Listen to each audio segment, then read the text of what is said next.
السلام علیکم حضرات، ہمارا چینل فیضان پنجتن کو سبسکرائب کریں، لائک کریں اور بیل آئیکن بٹن کو دبائیں۔ حرام کی آج آخری تاریخ ہے اور سفر المظفر شروع ہونے والا ہے۔ یہ مہینہ جیسا کہ لوگوں میں مشہور ہے کہ اس میں بلائیں اترتی ہے، نحوست والا مہینہ ہے، اس میں شادی نہیں کرنی چاہیے، تو یہ ساری باتیں فضول ہیں، زمانہ جاہلیت کی باتیں ہیں۔ حضور نے ایک جملہ فرما کر ان سارے فاسد خیالوں کی اور باطل خیالوں کی تردید فرما دی۔ فرمایا لا سفر مہینے میں لوگوں نے جو باتیں مشہور کر رکھی ہے، اس کا دین کے ساتھ، شریعت کے ساتھ، حقیقت کے ساتھ کوئی تعلق نہیں۔ باقی مہینوں کی طرح یہ بھی ایک مہینہ ہے، اور اس مہینے میں خاص طور پر جو موضوع بیان کیا جاتا ہے، امت محمدیہ علی صاحبہ السلام کو اللہ تعالیٰ نے جو اولیاء کرام کی جماعت عطا فرمائی ہے، ان کے فضائل و مناقب، ان کی عظمت و شان بیان کی جاتی ہے۔ اولیاء اللہ کا ذکر اللہ کو بہت پیارا ہے، کیونکہ قرآن مجید میں خود اللہ تعالیٰ نے اولیاء کرام کا نام لے کر کبھی متقین فرما کر، کبھی صالحین فرما کر، کبھی اولیاء اللہ فرما کر ان کی شان بیان فرمائی ہے۔ بڑے بڑے اولیاء اللہ اور بزرگان دین نے ارشاد فرمایا کہ عند ذکر الصالحین تنزل الرحمہ، کہ جہاں اللہ کے نیک بندوں کا ذکر کیا جائے اللہ کی رحمت نازل ہوتی ہے۔ اس مہینے میں جن اولیاء کرام کا عرس منایا جاتا ہے، ذکر کیا جاتا ہے، جن اولیاء کرام کا وصال ہوا، ان میں سے ایک مخدوم الاولیاء، حجت الکاملین، امام العارفین، سیدنا حضرت داتا گنج بخش رحمت اللہ تعالی علیہ ہے، اور تاجدار گولرا پیر مہر علی شاہ صاحب رحمت اللہ تعالی علیہ بھی ہے۔ اسی طرح ہندوستان کے دو عظیم بزرگ، ایک جو 1000 صدی کے مجدد ہیں، امام ربانی مجدد الف ثانی شیخ احمد سرہندی رحمت اللہ تعالی علیہ ہیں، اور دوسرے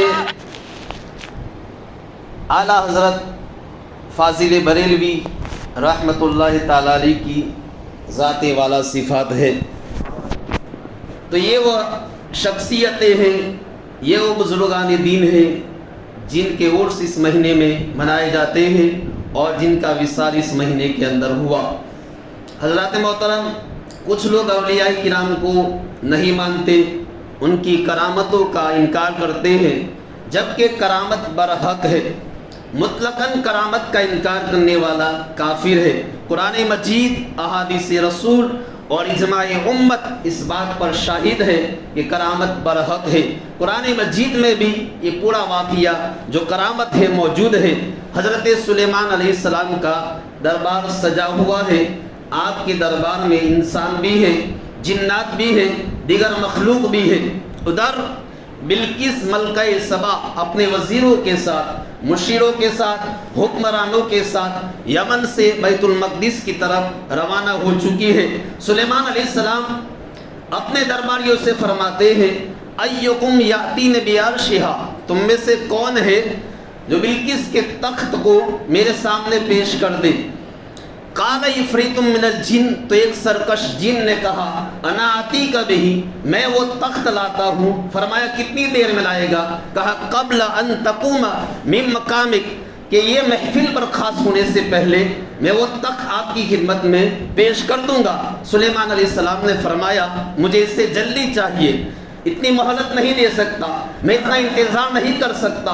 تو اس وقت اللہ کے ایک ولی نے کہا، جس کے پاس کتاب کا علم تھا، جن کا نام آصف بن برخیہ تھا، انہوں نے کہا انا آتیک بہی، میں وہ تخت لاتا ہوں۔ فرمایا کتنی دیر میں لائے گا؟ اس نے کہا کہ قبل ان یرتد الیک طرفک، کہ میں آنکھ جھپکنے سے پہلے وہ تخت آپ کی خدمت میں پیش کر دوں گا۔ اب آنکھ جھپکنے میں کتنی دیر لگتی ہے آپ سب حضرات جانتے ہیں۔ حضرات گرامی غور کرو، جب سلیمان علیہ السلام کے صحابی کی یہ شان ہے تو صدیق اکبر کی شان کیا ہوگی، فاروق اعظم کی شان کیا ہوگی، عثمان غنی کی شان کیا ہوگی، مولا علی کی شان کیا ہوگی۔ اور جس کے پاس کتاب کا تھوڑا سا علم تھا، زبور کا تھوڑا علم تھا، اس کی یہ شان ہے۔ تو جس کے پاس قرآن کا پورا علم ہے، غوث اعظم کی شان کیا ہوگی، غریب نواز کی شان کیا ہوگی، داتا علی حجویری کی شان کیا ہوگی۔ اب دیکھنا یہ ہے کہ آصف بن برخیہ وہاں جا کر تخت لائے یا بیٹھے بیٹھے تخت لائے۔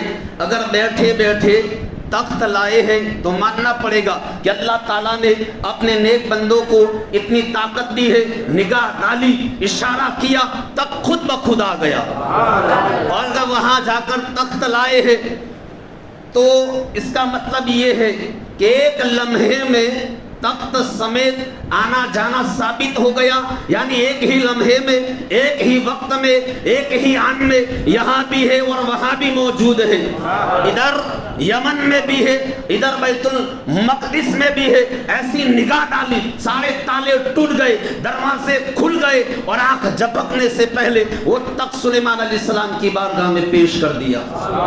بعض روایت کے مطابق وہ تخت 40 گز چوڑا، 80 گز لمبا تھا، اور بعض روایتوں کے مطابق 80 گز لمبا اور 80 گز چوڑا تھا۔ اس پر کمرے بنے ہوئے تھے جس میں بلقیس آرام کیا کرتی تھی۔ تو اللہ کے ایک ولی نے اتنے وزنی تخت کو اتنی دور سے آنکھ جھپکنے سے پہلے پیش کر دیا۔ تو قرآن مجید سے ثابت ہو گیا کہ اللہ تعالیٰ کے نیک بندوں کی طاقت جنات سے بھی زیادہ ہے۔ اور قرآن نے یہ بھی ثابت کر دیا، اس راز کو بھی فاش کر دیا کہ جس کے پاس کتاب کا علم تھا، اس کی خداداد طاقت اتنی تھی کہ ہزاروں میل کے فاصلے سے وہ تک آنکھ جھپکنے سے پہلے پیش کر دیا۔ تو جس کے پاس قرآن کا علم ہے اس کی طاقت کیا ہوگی، اس کی طاقت کتنی ہوگی، اس کی شان کیا ہوگی۔ حضرات گرامی، آج ہم حضرت داتا علی حجویری رحمت اللہ تعالی علیہ کا ذکر کریں گے۔ آپ کی پیدائش 400 ہجری میں ہوئی۔ آپ افغان کے شہر غزنی میں پیدا ہوئے۔ آپ کا بچپن حجویر ایک علاقہ ہے وہاں گزرا۔ ساری زندگی آپ کی علم دین حاصل کرنے میں گزری۔ آپ بہت بڑے اللہ کے ولی ہیں، آپ بہت بڑے عالم بھی تھے۔ علم دین حاصل کرنے کے بعد مرشد کامل کی تلاش میں نکلتے ہیں۔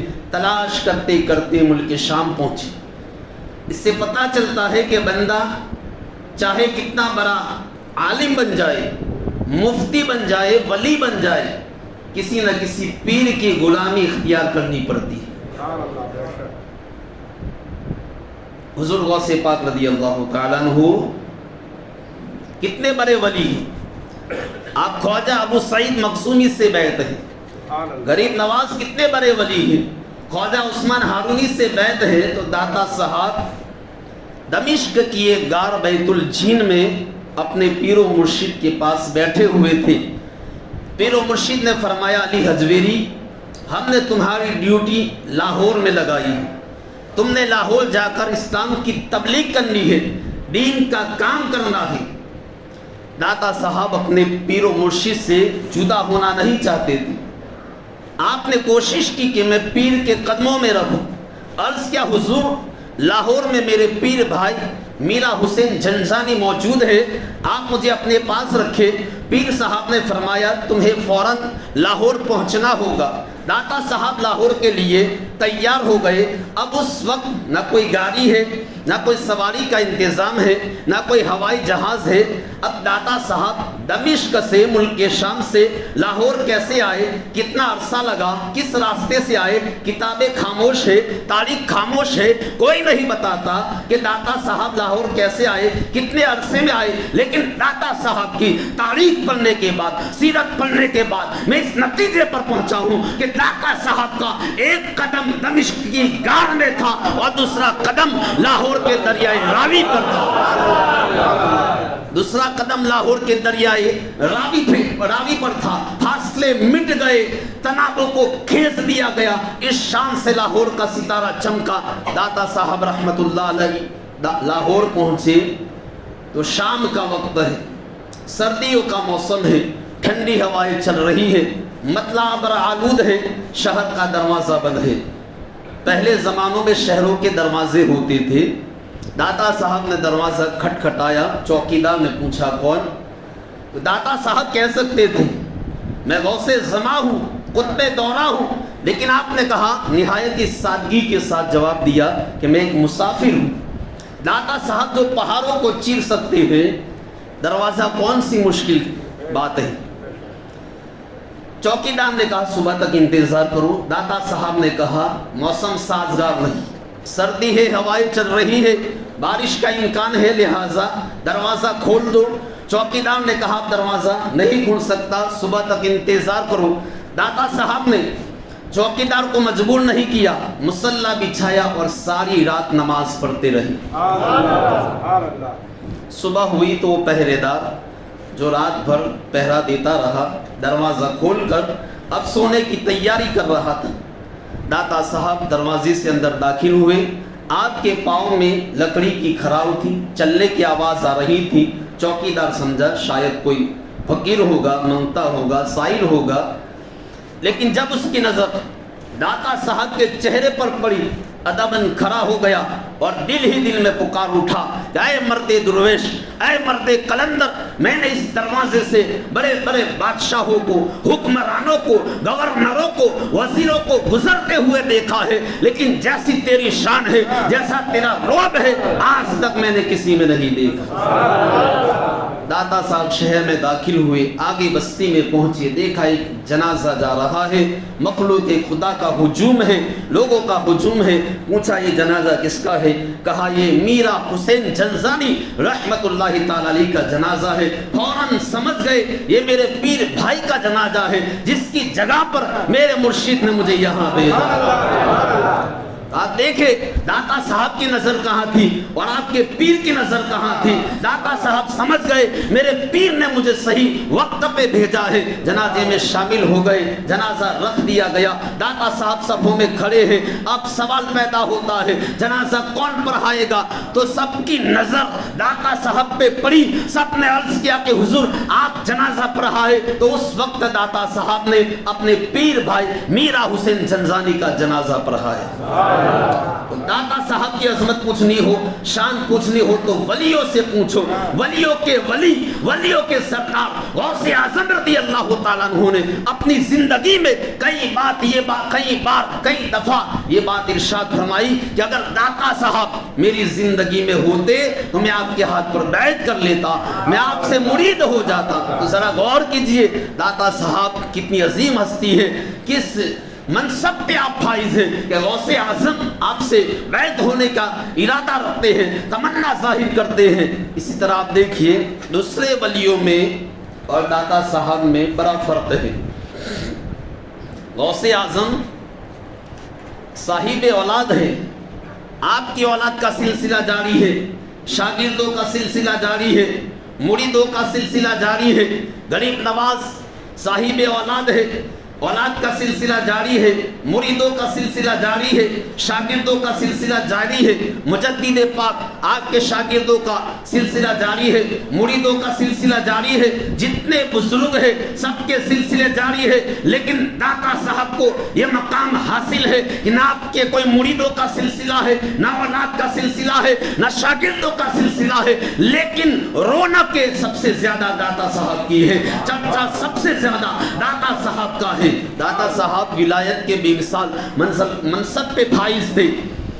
نبیوں میں جس نے سب سے زیادہ اپنے آپ کو چھپایا وہ میرے آقا صلی اللہ علیہ وسلم ہے، اور ولیوں میں سب سے زیادہ جس نے اپنے آپ کو چھپایا وہ داتا صاحب ہے رحمت اللہ تعالی علیہ۔ میں تو یہ سمجھتا ہوں کہ داتا صاحب کی اولاد بھی کشف المحجوب ہے، آپ کے شاگرد بھی کشف المحجوب ہے۔ جس نے داتا صاحب کا خاندان دیکھنا ہو کشف المحجوب پڑھے۔ کشف المحجوب یہ وہ کتاب ہے جو داتا صاحب کی نشانی ہے، جس کی ہر لائن ہر سطر یہ سپریم ہے، سپریم کورٹ ہے کہ جس طرح سپریم کورٹ کے سامنے ججوں کی گردنیں جھک جاتی ہے، اسی طرح کشف المحجوب کے سامنے سارے بزرگوں کے فیصلے جھک جاتی ہیں۔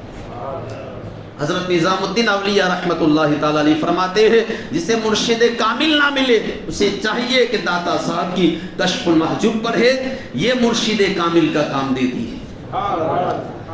داتا صاحب رحمت اللہ تعالی علیہ لاہور میں آئے، آپ نے سب سے پہلے مسجد بنائی، اور اللہ کے نبی اور ولیوں کا یہ طریقہ ہے، شیوا ہے، جہاں جاتے ہیں پہلے مسجد بناتے۔ حضرت ابراہیم علیہ السلام نے مسجد بنائی۔ میرے آقا جب ہجرت فرما کر مدینہ شریف تشریف لائے تو سب سے پہلے آپ نے مسجد قباء کی بنیاد رکھی، تو آپ نے مسجد بنائی۔ جب مسجد بن گئی، نماز کا وقت ہوا تو ایک بابا جی بزرگ کھڑے ہوئے، کہا حضور اس مسجد کا رخ صحیح نہیں ہے، قبلے کی سمت ٹھیک نہیں ہے، قبلہ ٹیڑھا ہے، کورس میں ہے۔ تو داتا صاحب نے فرمایا بابا جی جتنا ٹیڑھا ہے ہمیں بتا دو، ہم اسے سیدھا کر دیں گے۔ اب وہ شخص آگے بڑھا اور جب محراب کے قریب پہنچا تو بغیر بتائے واپس آ گئے۔ لوگوں نے کہا کہ آپ تو قبلہ بتانے گئے تھے، بتایا کیوں نہیں کہ قبلہ کہاں سے ٹیڑھا ہے؟ اس نے کہا کہ قبلہ تو ٹھیک ہے، میں ہی ٹیڑھا تھا۔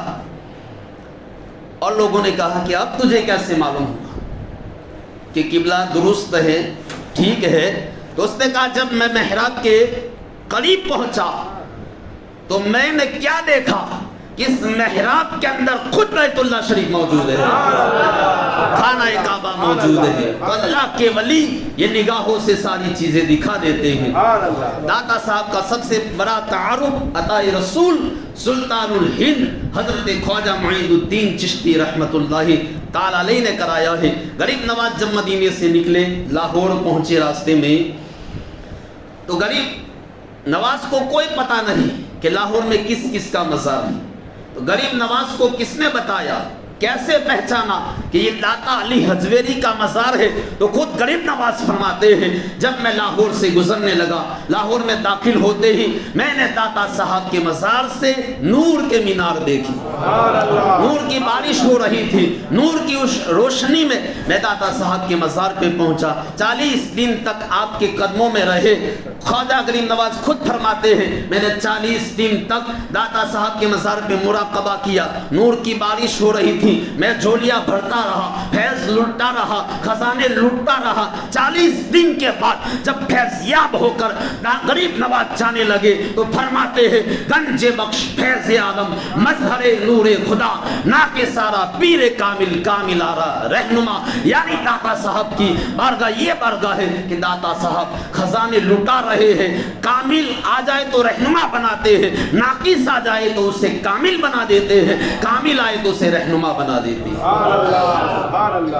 غریب نواز سے کسی نے پوچھا حضور ولی کی نشانی کیا ہے؟ تو غریب نواز فرماتے ہیں میرے نزدیک ولی کی نشانی یہ ہے، میرے نزدیک ولی وہ ہے کہ جس کے اندر دریا جیسی سخاوت ہو، دریا سے روزانہ ہزاروں من پانی بہتا ہے لیکن اس کی روانی میں کوئی فرق نہیں آتا۔ فرماتے ہیں ولی وہ ہے جس میں دریا جیسی سخاوت ہو، سورج جیسی شفقت ہو، سورج جب طلوع ہوتا ہے نکلتا ہے تو امیروں اور غریبوں پر، چھوٹوں اور بڑوں پر، بادشاہوں اور فقیروں پر برابر اس کے کرنیں پڑتی ہے۔ سورج یہ نہیں دیکھتا ہے امیر کون ہے غریب کون ہے، سورج کی شفقت سب کے لیے برابر ہوتی ہے۔ فرماتے ہیں دوسری نشانی یہ ہے کہ اس میں سورج جیسی شفقت ہو۔ غریب نواز فرماتے ہیں تیسری نشانی ولی کی یہ ہے کہ اس میں زمین جیسی عاجزی ہو۔ زمین پر مخلوق خدا چلتی ہے، اپنے پاؤں سے رونٹتی ہے، پامال کرتی ہے، لیکن زمین کبھی شکوہ نہیں کرتی۔ تو فرمایا جس میں زمین جیسی عزیزی ہو، دریا جیسی سخاوت ہو، سورج جیسی شفقت ہو، وہ اللہ کا ولی ہے۔ اب ہم غریب نواز کی بارگاہ میں عرض کرتے ہیں کہ حضور بتائیے، اے خواجہ اے خواجہ بتائیے، آپ نے یہ 3 نشانیاں کس میں دیکھی ہے؟ تو غریب نواز کی روح جواب دیتی ہے، گنج بخش فیض عالم، مظہر نور خدا، نا کے سارا پیر کامل، کامل آرا رہنما۔ غریب نواز نے داتا صاحب کی شان میں یہ ایک شعر کہا، ایک ہی شعر۔ اب قیامت تک کتابیں لکھی جائے گی ان کی شان میں، وہ ساری کتابیں ایک طرف اور غریب نواز کا یہ شعر ایک طرف۔ اس شعر میں تینوں نشانیاں بیان کر دی۔ غریب نواز فرماتے ہیں، میں نے داتا صاحب کے مزار پر سخاوت کا دریا دیکھا ہے، دریا جیسی سخاوت دیکھی ہے، لنگر چل رہا ہے، بادشاہ جب مر جاتے ہیں دسترخوان لپیٹ دیے جاتے ہیں، لیکن اللہ کا ولی زندہ ہے تو سخاوت کا دریا جاری ہے، مثال کر جائے تو سخاوت کا دریا جاری ہے۔ اور دوسری نشانی، سورج کی کرنیں امیروں اور غریبوں پر یکساں پڑتی ہے، تو حضرت داتا صاحب کی نورانیت کی کرنیں، ولایت کی کرنیں آپ کی بارگاہ میں آنے والوں پر یکساں پڑ رہی ہے اور آپ لوگوں کو فیضیاب کر رہے ہیں، کوئی محروم نہیں جاتا ہے۔ داتا صاحب کی بارگاہ ایسی عظیم بارگاہ ہے کہ اگر کوئی ناقص آئے، پاپی سے پاپی آئے، گنہگار سے گنہگار آئے تو آپ اسے دھکے نہیں دیتے بلکہ سینے سے لگا لیتے ہیں، اور اگر خواجہ معین الدین چشتی جیسا کامل آئے تو اسے رہنما بنا دیتے۔ امام ربانی سے کسی نے پوچھا کہ حضور لاہور کیسا شہر ہے؟ تو مجدد الفسانی نے فرمایا کہ لاہور شہر قطب ارشاد ہے، لاہور شہر قطب ہے، قطب فرماتے ہیں لاہور کو شہر مت سمجھو، یہ قطب ہے۔ قطب تو اللہ کے ولی ہوتے ہیں، اللہ کے نیک بندے ہوتے ہیں، اللہ کے محبوب اور مقبول بندے ہوتے ہیں۔ لاہور شہر یہ قطب کیسے ہو گیا؟ تو دوستو داتا صاحب کے ایسے قدم لگے کہ لاہور یہ قطب ہو گیا، روحانیت کا مرکز ہو گیا۔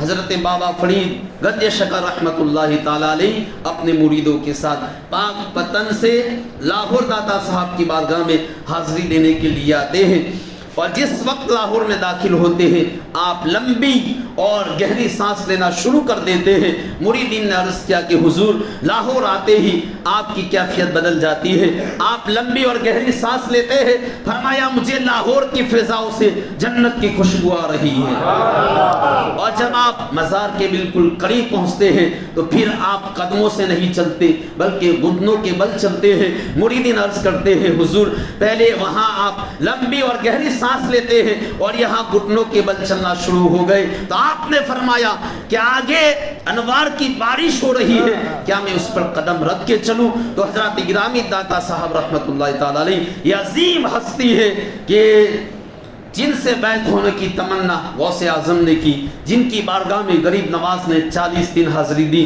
یہ وہ بارگاہ ہے کہ جہاں بڑے بڑے اولیاء حاضری دیتے ہیں۔ ان کا عرس اس مہینے میں اللہ تعالی ہم سب کو داتا صاحب کا صدقہ عطا فرمائے۔ انشاءاللہ ہم اس موضوع کو آگے لے کر چلیں گے۔ اس مہینے میں کئی اولیاء کرام کے عرس ہیں، اسی مہینے میں نواز رسول جگر گوش بطول امام حسن مجتبی رضی اللہ تعالیٰ عنہ کا یوم وصال ہے، تو ان کی بارگاہ میں بھی حاضری دیں گے، امام ربانی کی بارگاہ میں بھی حاضری دیں گے، امام احمد رضا فاضل